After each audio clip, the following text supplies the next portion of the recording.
ਜੀਵਨ ਦੇ ਵਿੱਚ ਹਰ ਇੱਕ ਮਨੁੱਖ ਸੁਖ ਚਾਹੁੰਦਾ ਹੈ।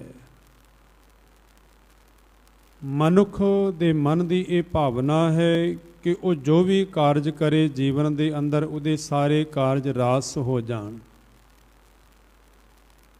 ਪਰ ਗੁਰਦੇਵ ਆਖਦੇ ਨੇ ਜੇ ਜੀਵਨ ਦੇ ਅੰਦਰ ਸੁਖ ਚਾਹੁੰਦਾ ਹੈ, ਇਹ ਚਾਹੁੰਦਾ ਹੈ ਤੇਰੇ ਸਾਰੇ ਕਾਰਜ ਰਾਸ ਹੋ ਜਾਣ ਤੇ ਤੇਰਾ ਮਾਲਕ ਉਹ ਹੋਏ ਜਿਹੜਾ ਸਾਰੇ ਕਾਰਜਾਂ ਨੂੰ ਰਾਸ ਕਰਨ ਵਾਲਾ ਹੈ, ਜੋ ਸਾਰੇ ਕਾਰਜ ਸਿਰੇ ਚਾੜਨ ਵਾਲਾ ਹੈ।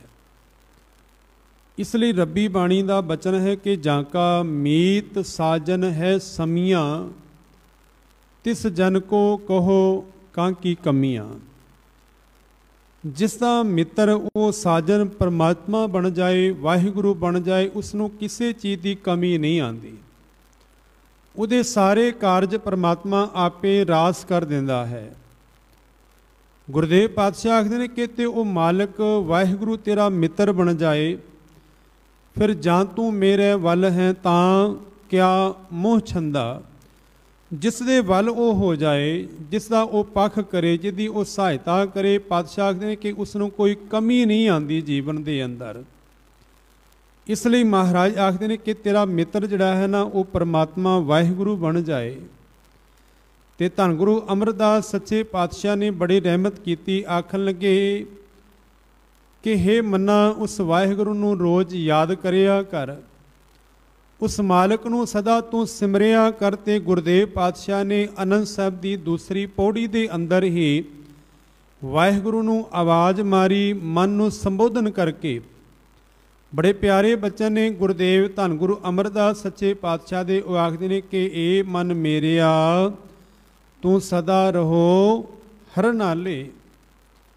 ਸਤਿਗੁਰ ਆਖਦੇ ਨੇ ਕਿ ਏ ਮਨ ਮੇਰਿਆ, ਹੇ ਮੇਰੇ ਮਨਾ, ਤੂੰ ਸਦਾ ਰਹੋ ਹਰ ਨਾਲੇ, ਕਿ ਤੂੰ ਸਦਾ ਹੀ ਹਰੀ ਦੇ ਨਾਲ ਰਹੋ।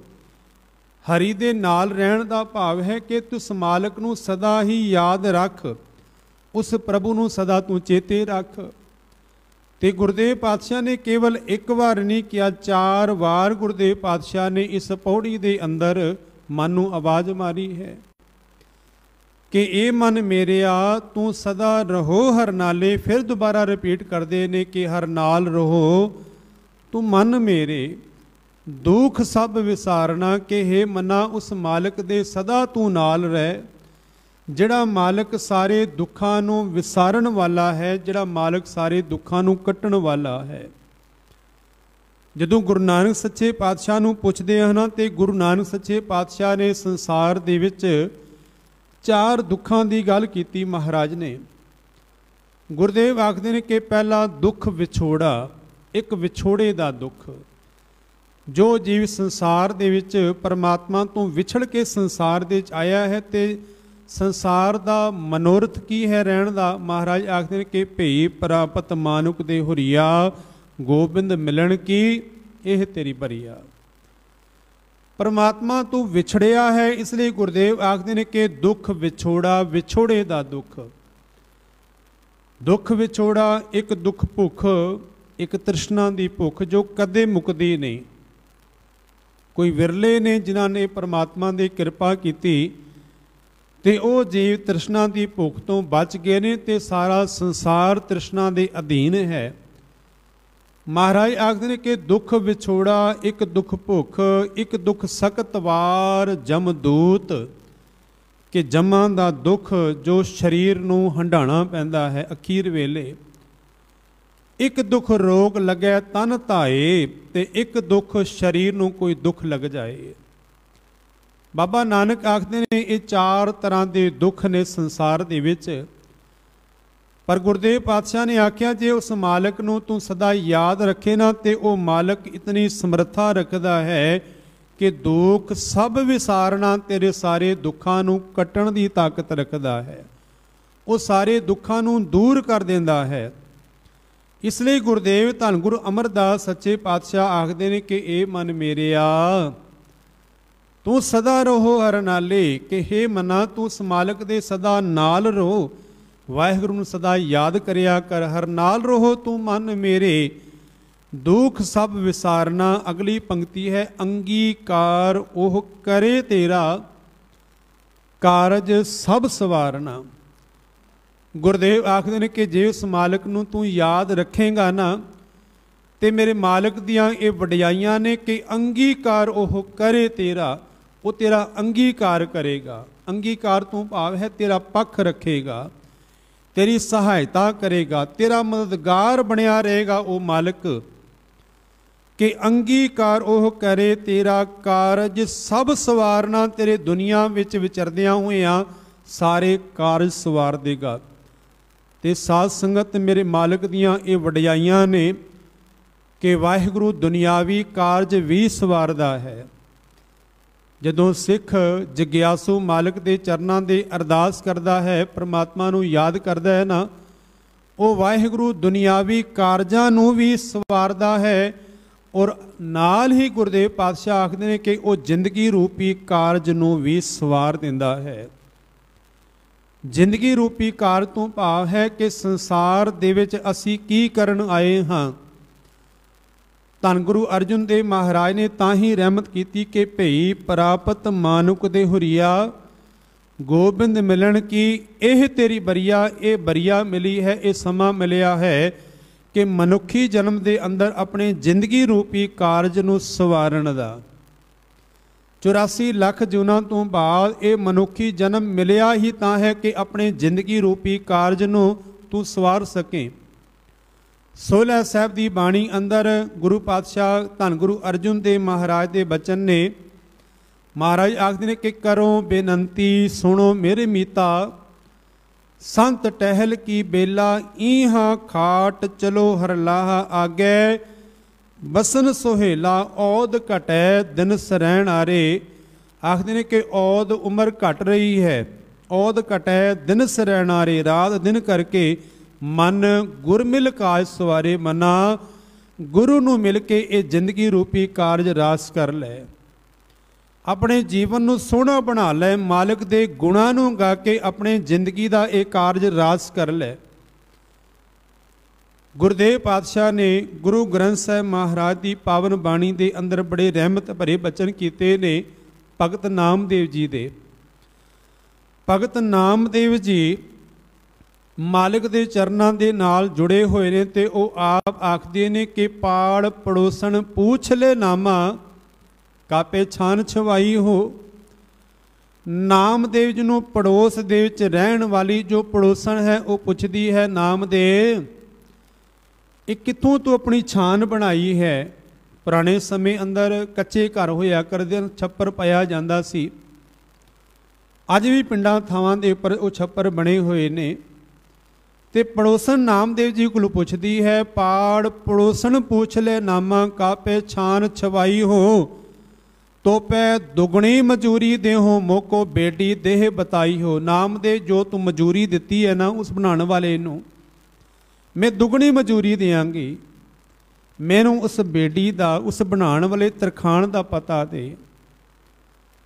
ਤੇ ਸਾਧ ਸੰਗਤ ਜੇ ਦੁਨਿਆਵੀ ਕਾਰਜ ਰਾਸ ਕਰਨ ਵਾਲਾ ਹੈ ਤੇ ਜੋ ਅੰਤਰੀਵ ਅਰਥ ਨੇ ਇਸ ਸ਼ਬਦ ਦੇ ਕਿ ਭਗਤ ਨਾਮਦੇਵ ਜੀ ਕੋਲੋਂ ਜਗਿਆਸੂ ਪੁੱਛਦੇ ਨੇ, ਸਤਸੰਗੀ ਪੁੱਛਦੇ ਨੇ ਕਿ ਨਾਮਦੇਵ ਇਹ ਜ਼ਿੰਦਗੀ ਰੂਪੀ ਜੋ ਸੋਹਣਾ ਘਰ ਤੇਰਾ ਬਣਿਆ ਹੈ, ਤੇਰਾ ਜੀਵਨ ਇਤਨਾ ਸੋਹਣਾ ਬਣ ਗਿਆ, ਇਹ ਜੀਵਨ ਰੂਪੀ ਘਰ ਮੈਂ ਦੁਗਣੀ ਮਜ਼ਦੂਰੀ ਦਿਆਂ, ਉਹ ਐਸਾ ਮੈਨੂੰ ਤਰਖਾਣ ਦੱਸ।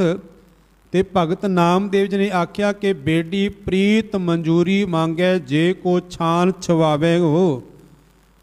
ਉਹ ਜ਼ਿੰਦਗੀ ਨੂੰ ਸੋਹਣਾ ਬਣਾਉਣ ਵਾਲਾ ਜੋ ਤਰਖਾਣ ਹੈ ਨਾ, ਉਹ ਦੁਨਿਆਵੀ ਪੈਸਿਆਂ ਦੀ, ਧਨ ਦੌਲਤ ਦੀ ਗੱਲ ਨਹੀਂ ਕਰਦਾ, ਉਹ ਤੇ ਪ੍ਰੀਤ ਦੀ ਮਨਜ਼ੂਰੀ ਮੰਗਦਾ ਹੈ। ਤੇਰੇ ਅੰਦਰ ਰੱਬੀ ਪਿਆਰ ਹੈ ਕਿ ਨਹੀਂ।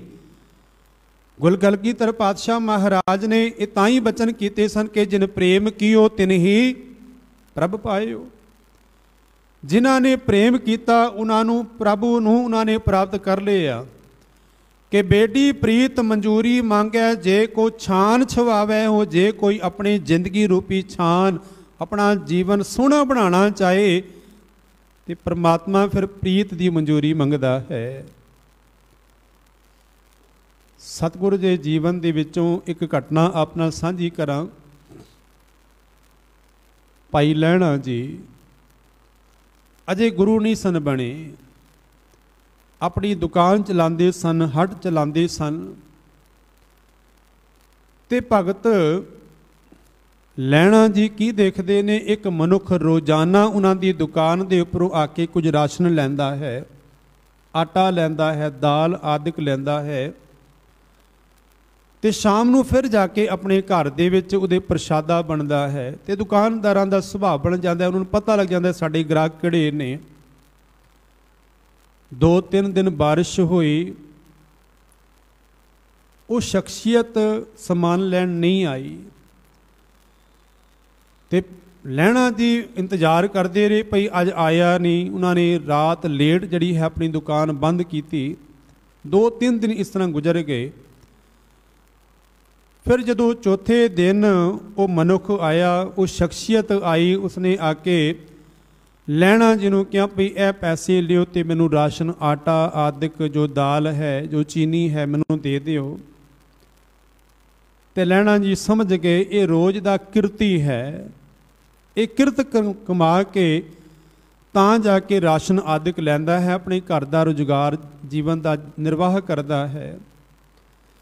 ਭਾਈ ਲਹਿਣਾ ਜੀ ਬੜੇ ਦਿਆਲੂ ਸਨ, ਤੇ ਉਹਨਾਂ ਨੇ ਜੋ ਰਾਸ਼ਨ ਤੋਰਨ ਲੱਗੇ ਨਾ, ਤੇ ਅੱਜ ਰਾਸ਼ਨ ਥੋੜਾ ਜ਼ਿਆਦਾ ਪਾ ਦਿੱਤਾ, ਆਟਾ ਵੀ ਵੱਧ ਪਾਇਆ, ਦਾਲ ਵੀ ਵੱਧ ਪਾਈ।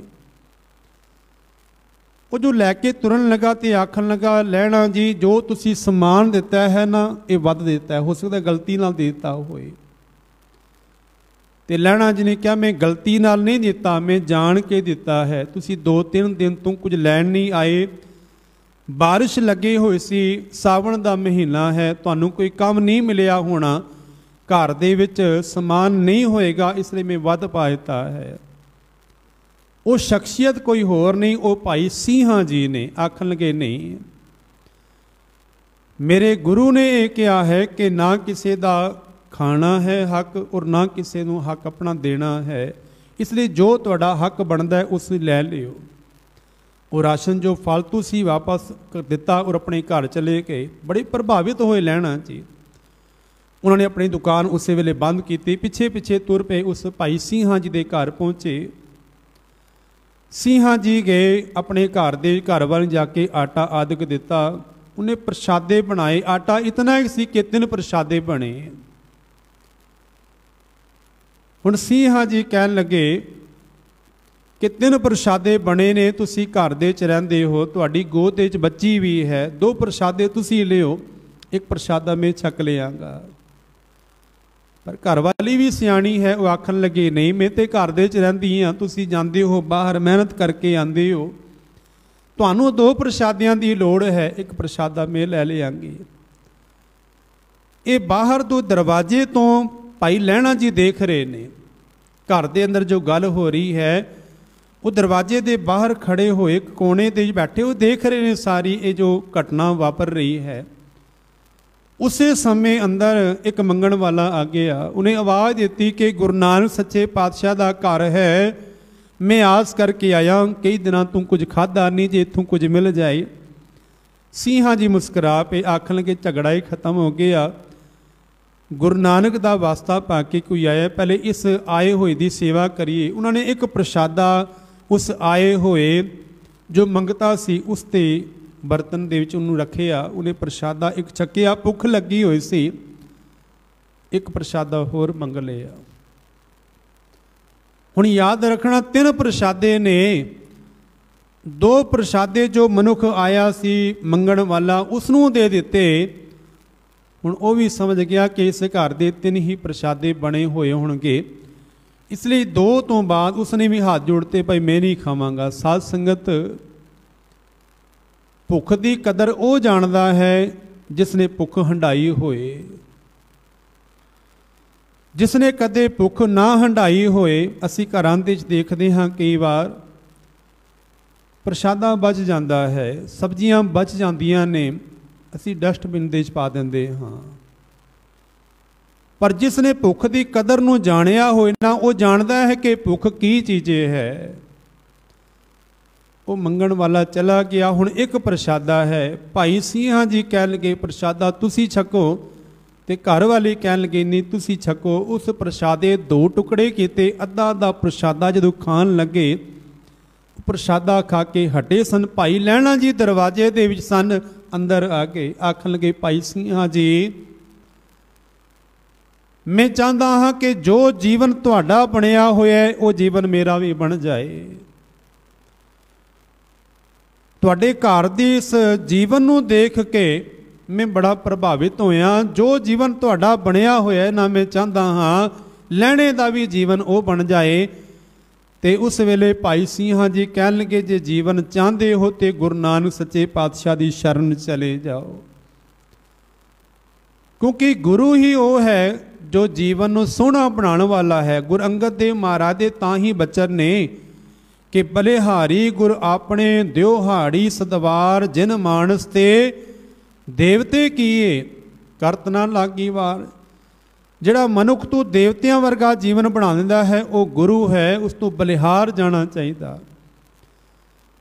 ते सतगुरु धन गुरु अमरदास महाराज के बचन ने, अंगीकार ओ करे तेरा, वाहिगुरु तेरा अंगीकार करेगा, तेरा सहायता करेगा, तेरा पक्ष पूरेगा, कार्य सब सवारना।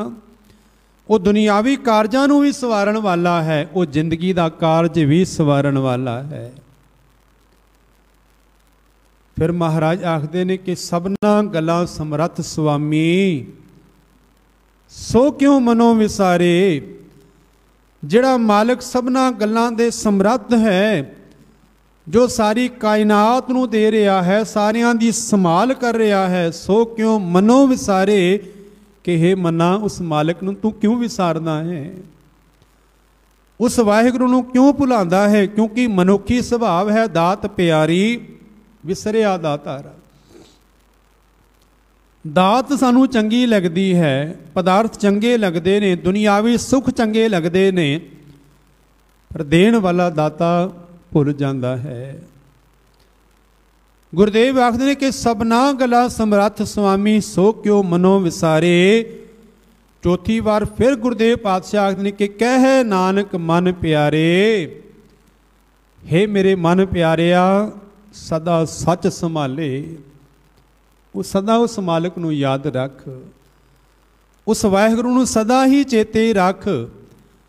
क्योंकि साध संगत जदों तक फुल जिहड़ा है टाणी दे नाल जुड़िया होया है ना, उस फुल दे अंदर सुगंधी भी है, उस फुल दे अंदर सूपण भी है, उस फुल दे अंदर अपनी रूहानियत भी है। पर जदों फुल टाणी दे नालों टुट जाए ना, उस फुल की होंद मुक जाती है, उसकी सुगंधी चली जाती है, उसकी होंद मुक जाती है। गुरु नानक सच्चे पातशाह और मरदाना जी यात्रा के उपर जा रहे सन। यात्रा दे विच जांदियां होइयां एक तलाब दे कोल गुरु नानक सच्चे पातशाह महाराज ठहरे नाल मरदाना जी भी। उस तलाब का दृश्य देख के मरदाना जी कह लगे, गुरुदेव पातशाह कितना सोहना दृश्य है।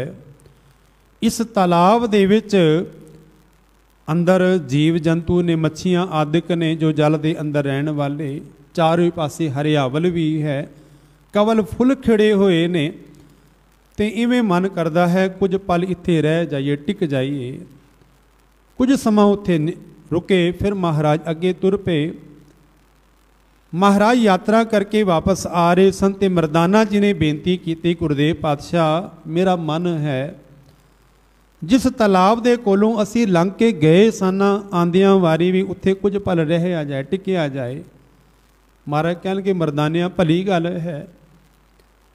सतगुरु गुरु नानक सच्चे पातशाह जो हुण तालाब कोल पहुंचे ना, ते मरदाना जी कहन लगे पातशाह चलीए, हुण इत्थे बदबू आ रही है। महाराज आखन के की होया? आखन लगे ते तालाब सुक गया है। इस तालाब के अंदर जो जीव जन सन वो अंदर या तो छोड़ के चले गए या पानी के विच ही मर गए। हुण वनस्पति जड़ी सी वो भी कुमला गई है। महाराज आखन लगे पहले पुछ तां लईए। गुरु नानक सच्चे पातशाह उस तालाब कोल खड़े होए ते गुरुदेव पातशाह ने शब्द उच्चारण किया जो गुरु ग्रंथ साहिब महाराज अंदर अंकित है। महाराज ने कहा कि पब्बर तू हरियावला, पब्बर कहा जाता है तालाब नूं, पब्बर तू हरियावला कवला कंचन वन, तेरे अंदर सोहने कवल फुल खिड़े हुए सन। कै दुखड़े सड़े होए, तेनू की दुख लगा? तेरे तालाब का पानी सुक गया, तेरे अंदर जीव जन सन वो मर गए, वो छोड़ के चले गए, सारी वनस्पति को मिला गई। कह दोखड़े सड़े होए काली होइया देहुरी, नानक मैं तन भंग। अगों फिर तालाब ने मनो जवाब दिता, आखन लगा कि मेरा संबंध समुंदर दे नाल बनिया होया सी, मेरे विच पानी आंदा सी ते पानी आण करके हरियावल सी चारों पासे, जीव जंत मेरे अंदर मौजूद सन, पर मेरा संबंध समुंदर दे नालों टुट गया। समय दी आंधी ने मेरे और समुंदर दे विच ऐसी खाई पैदा कर दी, टिब्बा पैदा होया, मेरा संबंध समुंदर दे नालों टुटिया ते जिहड़ा पानी सी समय दे नाल वो सुक गया, जीव जान छोड़ के चले गए, वनस्पति को मिला गई, जिथे खुशबू आंदी सी अज बदबू आ रही है। इहदा कारण केवल एको ही है कि मेरा संबंध समुंदर दे नालों टुट गया।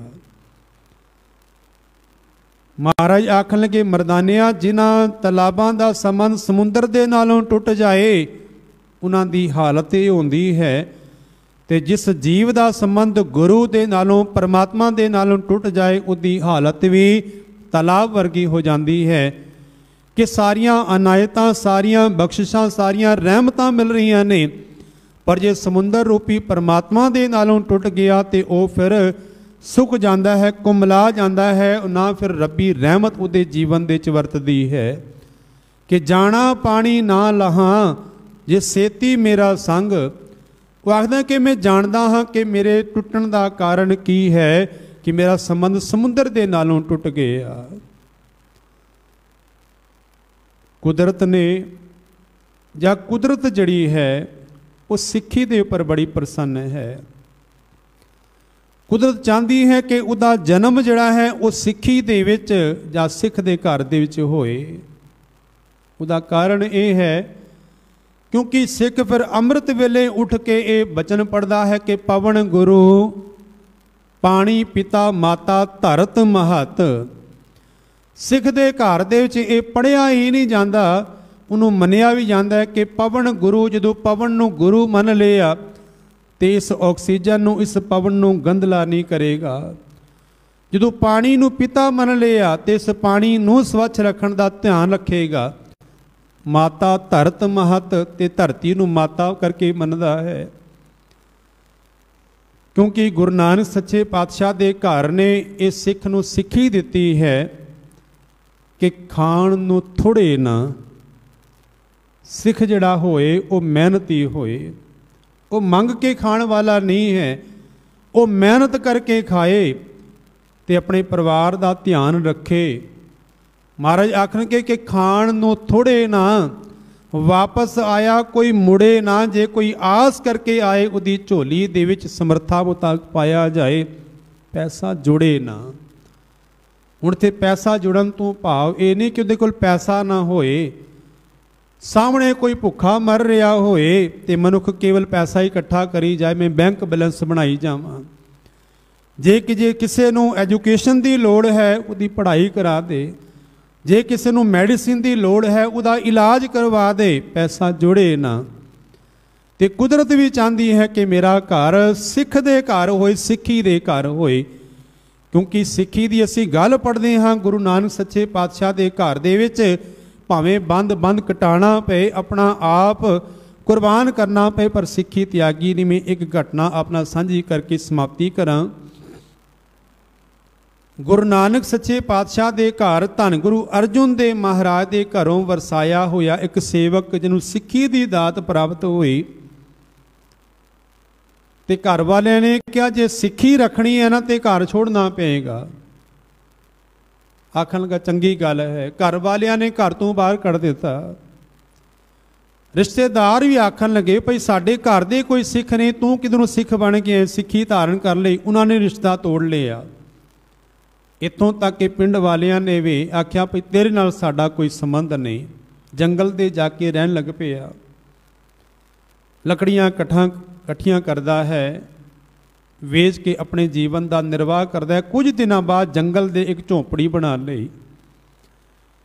हुण झोपड़ी बनाई तो सिख दे मन की ये भावना है पहले गुरु दे चरण पैण।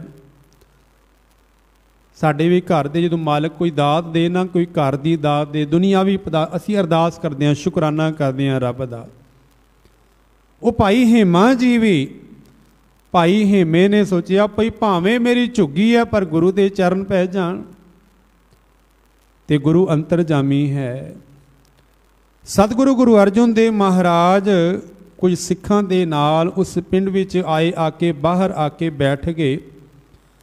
ਭਾਈ ਹੇਮੇ ਨੂੰ ਪਤਾ ਲੱਗਾ, ਉਹ ਮਹਾਰਾਜ ਦੇ ਚਰਨਾਂ ਦੇ ਗਿਆ, ਮੱਥਾ ਟੇਕਿਆ ਤੇ ਸਿੱਖਾਂ ਨੂੰ ਪੁੱਛਣ ਲੱਗਾ ਕਿ ਗੁਰੂ ਪਾਤਸ਼ਾਹ ਇਸ ਪਿੰਡ ਦੇ ਵਿੱਚ ਆਏ ਨੇ, ਆਖਣਗੇ ਇਸ ਪਿੰਡ ਦੇ ਲੋਕ ਸਿੱਖੀ ਨੂੰ ਨਹੀਂ ਮੰਨਦੇ। ਇਹਨਾਂ ਨੇ ਕਿਹਾ ਭਈ ਸਾਡੇ ਪਿੰਡ ਦੇ ਵਿੱਚ ਨਹੀਂ ਆਉਣਾ ਤੁਸੀਂ। ਮਹਾਰਾਜ ਬਾਹਰ ਹੀ ਬੈਠ ਗਏ। ਪਰ ਧੰਨ ਗੁਰੂ ਅਰਜਨ ਦੇਵ ਮਹਾਰਾਜ ਆਏ ਨੇ, ਆਖਣ ਲੱਗੇ ਭਈ ਮੈਨੂੰ ਕਿਸੇ ਰਾਜੇ ਨੇ ਬੁਲਾਇਆ ਹੈ, ਕਿਸੇ ਰਾਜੇ ਦੇ ਘਰ ਜਾਣਾ ਹੈ। ਸਵੇਰ ਤੋਂ ਸ਼ਾਮ ਹੋ ਗਈ, ਜਦੋਂ ਸ਼ਾਮ ਤੱਕ ਕੋਈ ਨਹੀਂ ਆਇਆ ਤੇ ਭਾਈ ਹੇਮੇ ਨੇ ਹੱਥ ਜੋੜ ਬੇਨਤੀ ਕੀਤੀ, ਦਾਤਾ ਤੁਸੀਂ ਸਵੇਰੇ ਤੋਂ ਆਏ ਹੋ, ਕੋਈ ਆਇਆ ਨਹੀਂ। ਤੇ ਧੰਨ ਗੁਰੂ ਅਰਜਨ ਦੇਵ ਮਹਾਰਾਜ ਆਖਣ ਲੱਗੇ ਭਾਈ ਹੇਮਿਆ ਤੂੰ ਹੀ ਸਾਨੂੰ ਆਪਣੇ ਘਰ ਲੈ ਜਾ। ਭਾਈ ਹੇਮਾ ਬੜੇ ਸਤਿਕਾਰ ਦੇ ਨਾਲ ਆਪਣੀ ਜੰਗਲ ਦੇ ਝੁੱਗੀ ਜੋ ਬਣਾਈ ਸੀ, ਝੋਪੜੀ ਬਣਾਈ ਸੀ, ਉੱਥੇ ਲੈ ਕੇ ਗਿਆ। ਟੁੱਟਾ ਹੋਇਆ ਮੰਜਾ ਹੈ, ਕੁਝ ਪ੍ਰਬੰਧ ਕੀਤਾ ਕੱਪੜਿਆਂ ਦਾ, ਮਹਾਰਾਜ ਨੂੰ ਉਸ ਮੰਜੇ ਦੇ ਉੱਪਰ ਵਿਸ਼ਰਾਮ ਕਰਾਇਆ। ਸਾਰੀ ਰਾਤ ਪੱਖਾ ਝੁਲਦਿਆ ਰਿਹਾ। ਸਵੇਰ ਹੋਈ, ਜੋ ਕੁਝ ਖਾਣ ਨੂੰ ਸੀ ਉਹ ਮਹਾਰਾਜ ਨੂੰ ਭੇਟਾ ਕੀਤਾ, ਸਿੱਖਾਂ ਦੇ ਸਾਹਮਣੇ ਰੱਖੇ ਆ। ਸਵੇਰ ਜਦੋਂ ਤੁਰਨ ਲੱਗੇ ਨਾ, ਧੰਨ ਗੁਰੂ ਅਰਜਨ ਦੇਵ ਮਹਾਰਾਜ, ਭਾਈ ਹੇਮੇ ਨੇ ਹੱਥ ਜੋੜ ਬੇਨਤੀ ਕੀਤੀ, ਦਾਤਾ ਉਹ ਰਾਜਾ ਕੌਣ ਸੀ ਮੈਂ ਨਹੀਂ ਜਾਣਦਾ, ਪਰ ਤੁਸੀਂ ਬਖਸ਼ਿੰਦ ਹੋ, ਉਸ ਨੂੰ ਬਖਸ਼ ਦੇਣਾ। ਭਾਈ ਤੁਹਾਨੂੰ ਬੁਲਾ ਕੇ ਉਹ ਲੈਣ ਨਹੀਂ ਆਇਆ, ਉਹਨੇ ਬੜਾ ਗੁਨਾਹ ਕੀਤਾ ਹੈ ਤੇ ਮਹਾਰਾਜ ਉਹਨੂੰ ਬਖਸ਼ ਦੇਣਾ। ਧੰਨ ਗੁਰੂ ਅਰਜਨ ਦੇਵ ਮਹਾਰਾਜ ਮੁਸਕਰਾ ਪਏ, ਆਖਣ ਲੱਗੇ ਭਾਈ ਹੇਮਿਆ ਜਿਸ ਰਾਜੇ ਨੇ ਬੁਲਾਇਆ ਸੀ ਨਾ, ਉਹ ਸਾਨੂੰ ਲੈਣ ਵੀ ਆਇਆ, ਸਾਨੂੰ ਆਪਣੇ ਘਰ ਵੀ ਰੱਖਿਆ ਉਸਨੇ, ਉਹ ਸਾਡੀ ਟਹਿਲ ਵੀ ਕੀਤੀ ਉਸਨੇ। ਆਖਣ ਲੱਗਾ ਗੁਰਦੇਵ ਪਾਤਸ਼ਾਹ ਕੌਣ? ਆਖਣ ਲੱਗੇ ਉਹ ਸਾਡੀ ਨਜ਼ਰਾਂ ਦੇ ਤੂੰ ਹੀ ਰਾਜਾ ਹੈ। ਭਾਈ ਹੇਮੇ ਦੀਆਂ ਅੱਖਾਂ ਭਰ ਆਈਆਂ ਤੇ ਧੰਨ ਗੁਰੂ ਅਰਜਨ ਦੇਵ ਮਹਾਰਾਜ ਨੇ ਗੁਰਬਾਣੀ ਦੇ ਫਿਰ ਬਚਨ ਉਚਾਰਨ ਕੀਤੇ। ਆਖਣ ਲੱਗੇ ਬਸਤਾ ਟੂਟੀ ਝੂੰਪੜੀ, ਭਾਵੇਂ ਕਿਸੇ ਦੀ ਟੁੱਟੀ ਹੋਈ ਝੋਂਪੜੀ ਕਿਉਂ ਨਾ ਹੋਏ, ਚੀਰ ਸਭ ਛਿੰਨਾ। ਤਨ ਦੇ ਉੱਪਰ ਜੋ ਕੱਪੜੇ ਪਾਏ ਹੋਣ ਉਹ ਵੀ ਲੰਗੀਰੋ ਲੰਗੀਰ ਹੋਣ, ਫੱਟੇ ਹੋਏ ਹੋਣ। ਜਾਤ ਨਾ ਪਤ ਨਾ ਆਦਰੋ, ਉਹਦੀ ਭਾਵੇਂ ਨਾ ਉੱਚੀ ਕੋਈ ਜਾਤ ਹੋਏ, ਨਾ ਸੰਸਾਰ ਦੇ ਲੋਕੀ ਉਹਨੂੰ ਕੋਈ ਇੱਜ਼ਤ ਦਿੰਦੇ ਹੋਣ। ਉਦਿਆਨ ਪਰਮਿਨਾ, ਉਹ ਜੰਗਲ ਦੇ ਵਿੱਚ ਕਿਉਂ ਨਾ ਭਟਕਦਾ ਹੋਏ। ਰਾਜਾ ਸਗਲੀ ਸ੍ਰਿਸ਼ਟ ਕਾ ਹਰ ਨਾਮ ਮਨ ਭਿੰਨਾ। ਮਹਾਰਾਜ ਆਖਦੇ ਨੇ ਕਿ ਜੇ ਪ੍ਰਮਾਤਮਾ ਦੇ ਨਾਮ ਦੇ ਅੰਦਰ ਭਿਜਿਆ ਹੋਇਆ ਤੇ ਸਾਰੀ ਸ੍ਰਿਸ਼ਟੀ ਦਾ ਉਹ ਰਾਜਾ ਹੈ। ਸਤਿਗੁਰੂ ਗੁਰੂ ਅਰਜਨ ਦੇਵ ਮਹਾਰਾਜ ਨੇ ਤਰਸ ਕੀਤਾ ਤੇ ਧੰਨ ਗੁਰੂ ਅਮਰਦਾਸ ਮਹਾਰਾਜ ਅੱਜ ਦੇ ਸ਼ਬਦ ਅੰਦਰ ਇਹ ਰਹਿਮਤ ਕਰਦੇ ਨੇ, ਆਖਦੇ ਨੇ ਕਿ ਇਹ ਮਨ ਮੇਰਿਆ ਤੂੰ ਸਦਾ ਰਹੋ ਹਰ ਨਾਲੇ। ਸਦਾ ਹੀ ਉਸ ਮਾਲਕ ਨੂੰ ਯਾਦ ਕਰ, ਉਸ ਮਾਲਕ ਦੇ ਸਦਾ ਗੁਣ ਗਾਇਆ ਕਰ, ਜਿਹੜਾ ਮਾਲਕ ਜ਼ਿੰਦਗੀ ਦੇ ਸਾਰੇ ਕਾਰਜ ਰਾਸ ਕਰਦਾ ਹੈ, ਜੋ ਤੇਰੀਆਂ ਸਾਰੀਆਂ ਮਨੋਕਾਮਨਾਵਾਂ ਪੂਰੀਆਂ ਕਰਦਾ ਹੈ, ਜੋ ਮਾਲਕ ਹਰ ਤਰ੍ਹਾਂ ਦੇ ਨਾਲ ਤੇਰਾ ਪੱਖ ਪੂਰਦਾ ਹੈ। ਕਿ ਜਾਂ ਕਾ ਮੀਤ ਸਾਜਨ ਹੈ ਸਮੀਆਂ, ਤਿਸ ਜਨ ਕੋ ਕੋਹ ਕਾਕੀ ਕਮੀਆਂ।